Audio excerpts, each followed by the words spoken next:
আসসালামু আলাইকুম। আশা করি সবাই ভালো আছেন। মধ্যপ্রাচ্যের রাজনীতিতে জটিল অবস্থা সৃষ্টি হয়েছে, বিশেষ করে ইয়েমেনের রাজনীতিতে।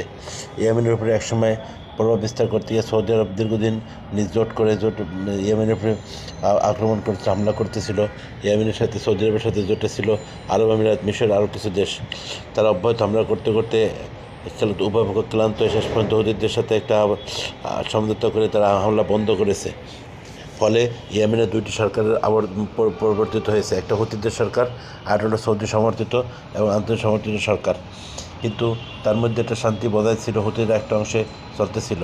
কিন্তু সম্প্রতি ইয়েমেনে নতুন রাজনৈতিক আচরণ শুরু করেছে আরব আমিরাত। তারা দক্ষিণ ইয়েমেনে তাদের প্রক্সি বাহিনী দিয়ে একটা বিরাট অংশ দখল করে সেখানে একটা আলাদা রাষ্ট্র সৃষ্টির চেষ্টা করতেছে।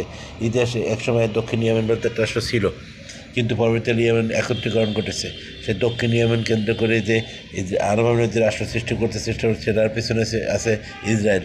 ফলে সৌদি আরব বুঝতে পেরে সৌদি আরব আবার আলটিমেটলি দিয়েছে আরব আমিরাতকে, কোনো বন্ধুত্ব নেই, কোনো কিছু নাই। সোজা কথা 24 ঘন্টা সময় দিয়েছে, যদি আরব আমিরাত সরে না যায় তাহলে সৌদি আরব হামলা করবে।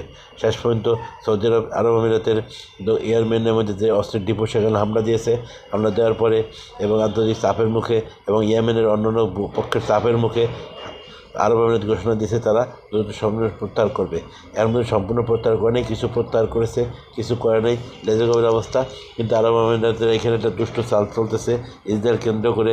তারা চাইতেছে একটা প্রস্তুতি বাহিনী গঠন করে সুদানের মতো একটা গ্যাঞ্জাম লাগিয়ে আরেকটি দক্ষিণ সুদান ইয়েমেন সৃষ্টি করে সেখানে একটা প্রভাব সরকার সৌদির মতো করতে, এবং অর্থাৎ আন্তর্জাতিক প্রভাব বলে এটি রাষ্ট্র সৃষ্টি করার জন্য বা আন্তর্জাতিক ক্ষেত্রে প্রভাব বিস্তার করার জন্য নিজেকে বড় খেলোয়াড় হিসেবে পরিচিত করার চেষ্টা করছে আরব আমিরাত। কিন্তু সব কিছু সবার দ্বারা সম্ভব না। সৌদি আরবের নিজস্ব প্রভাব আছে, আরব আমিরাত সেই প্রভাবটা নাই।